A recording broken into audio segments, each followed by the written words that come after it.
না পেমেন্ট এই দেখাচ্ছে না ডেইলি লিমিট লিমিট ক্রস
আমরা এখানে একটা ন্যায্য অভিযোগ নিয়ে ম্যাডামের কাছে এসেছিলাম যে 20 তারিখ এবং 21 তারিখ সেপ্টেম্বর মাসের যে স্পন্দন অনুষ্ঠান হয় সেখানে বয়েজ হোস্টেল 1 রুম নম্বর 7 থেকে অনৈতিক এবং অবৈধ উপায়ে মদ বিক্রি করা হয়েছিল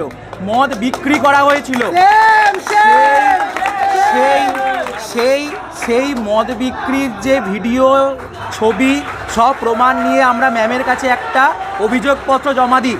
সেই নিয়ে আজকে একটা বৈঠক বসেছে। আমরা সেই বৈঠকের উত্তর জানার জন্য এখানে শান্তিপূর্ণভাবে দাঁড়িয়েছিলাম।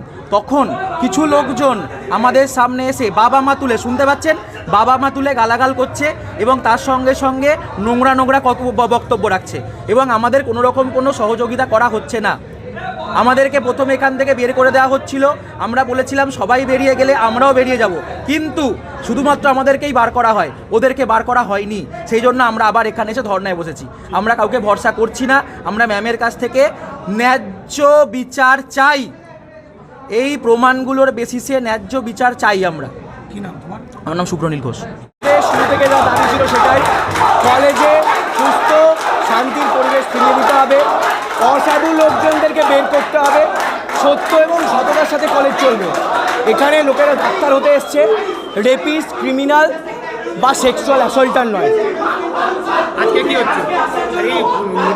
একটু আগেই বললাম যে 1 বছর আগে যে সমস্ত যারা রেপিস্ট, অভিযুক্ত যারা ছিল তাদেরকে বের করে দেওয়া হয়েছিল, আজকে তারা পায়ে পড়তে এসছে, তাদেরকে ঢুকিয়ে নেওয়া হোক, এটাই দাবি প্রিন্সিপালের কাছে এসছে। আমরা চাইছি কোনো জঞ্জাল যেন কলেজে না ঢুকে। বিএমসি অনেক ময়লা হয়ে গেছে, ঠিক আছে, আবার এই বিএমসিকে স্নান করানো দরকার, আগের পুরনো ময়লাগুলো। বিএমসির যে ময়লা লেগে রয়েছে, একটু বাকি ছিল আন্দোলনের পরে, সেটা আমরা আজকে সরিয়ে দেবো ভালো করে সাবান দিয়ে। আর আপনারা দেখতে পাচ্ছেন কলেজ কী চায়, এটা কলেজ। এই 20 জন নিজেদের মতো টুকতে চায়, ফোন দেখে অনার্স পেতে চায়, জুনিয়রদেরকে ভুলভাল বোঝাতে চায়, মেয়েদেরকে ফুসলিয়ে রেপ করতে চায়, কোট আনকোট রেপ করতে চায়। তো এদের কলেজে তো ঢুকতে দেবও না, আর যদি সম্ভব হয় সমাজের বাইরে পাঠিয়ে দিতে হবে। প্রহ্লাদ অধিকারী।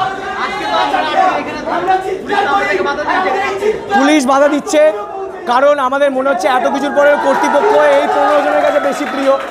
গোটা কলেজ কী চাই তাই নয়, কারণ এদের কাছে হয়তো প্রিন্সিপালের কোনো লুকোনো ঢোন রয়েছে বা আমাদের কর্তৃপক্ষের কোনো লুকোনো ঢোন রয়েছে, যার জন্য আজকে ওরা সামনে দাঁড়িয়ে রয়েছে। আর কলেজের এখানে আপামোর 300 থেকে 400 ছাত্রছাত্রী দাঁড়িয়ে রয়েছে।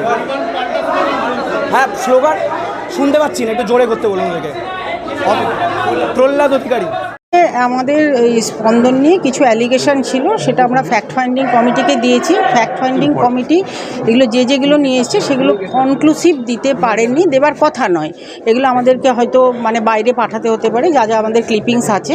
সেই জন্য আমরা এই একটা রেকমেন্ড করব, এখনো হয়নি করা, সেটা আমরা স্বাস্থ্য ভবনে পাঠাবো তার রেকমেন্ডেশনের জন্য। ছাত্র অভিযোগ করছে যে যখন স্পন্দন অনুষ্ঠান হয়েছিল তখন কলেজ না, আমি ইন্ডিভিজুয়াল কমপ্লেনের মধ্যে আজকে যাচ্ছি না। আমাদের পুরো ফ্যাক্ট ফাইন্ডিং কমিটির রিপোর্ট আছে আমার কাছে, সেই পয়েন্টটি যেহেতু ইনকনক্লুসিভ সেই জন্য আমি এটা হায়ার অথরিটিতে পাঠাবো। আমি এর থেকে বেশি কথা বলছি, কোনো সমস্যা করা সম্ভব না, কেন টেকনিক্যাল পার্ট আছে অনেকগুলো। এই বিষয়ে কি কলেজ কাউন্সিলের একটা মিটিং ছিল? এই অভিযোগ নেই? হ্যাঁ, অভিযোগ নিয়ে ম্যাম হচ্ছে কি অভিযোগ হয়েছিল কিনা এইটুকুই ম্যাম, যে মদ খাচ্ছে? অভিযোগ হয়েছিল বলে তো ফ্যাক্ট ফাইন্ডিং কমিটি এই জন্যই তো ডাকা হয়েছে। ফ্যাক্ট ফাইন্ডিং কমিটি গঠন করা হলো নাকি? না, গঠন করা হয়ে গেছে, তার রিপোর্ট হয়েছে, কিন্তু তাতে টেকনিক্যাল ইস্যু অনেকগুলো আছে, যে টেকনিক্যাল ইস্যুগুলো আমাদের পক্ষে বলা সম্ভব না। অভিযোগ কি ভিডিও ফুটেজ দিয়ে হয়েছিল না স্টিল ফুটেজ দিয়ে হয়েছিল? দুটোই আছে। মানে এখনো কোনো সিদ্ধান্তে পৌঁছানো? না, সিদ্ধান্তে পৌঁছানো সম্ভব নয়। এগুলো টেকনিক্যাল, তো ভিডিও কী করে আমি প্রমাণ করবো? প্রমাণ করার জায়গা নেই, সেগুলো আমাকে সঠিক জায়গায় পাঠাতে হবে। আমাদের ল্যাব আছে, ফরেন্সিক ল্যাব আছে, সেখানে পাঠাতে হবে, কিছু দেখতে হবে। আরেকদল ছাত্র তারা অভিযোগ করছে যে আমাদের কলেজ হোস্টেলে সব ছবি নয়, এগুলো সব মিথ্যা অভিযোগ। এগুলোই তো প্রমাণ করার, এটাই তো প্রমাণ করতে হবে যে আদৌ এগুলো সত্যি কিনা। অভিযোগ তো যে কেউ কমপ্লেন করে দিতে পারে, সেই অভিযোগের সত্যতা প্রমাণ করতে হবে। টেকনিক্যাল ইস্যুর জন্য কি পুলিশের সাহায্য নেবেন? দেখা যাক, আমরা ওটা স্বাস্থ্য ভবনের হাতে ছাড়ছি, স্বাস্থ্য ভবন আমাদের যেরকম বলবে সেরকম।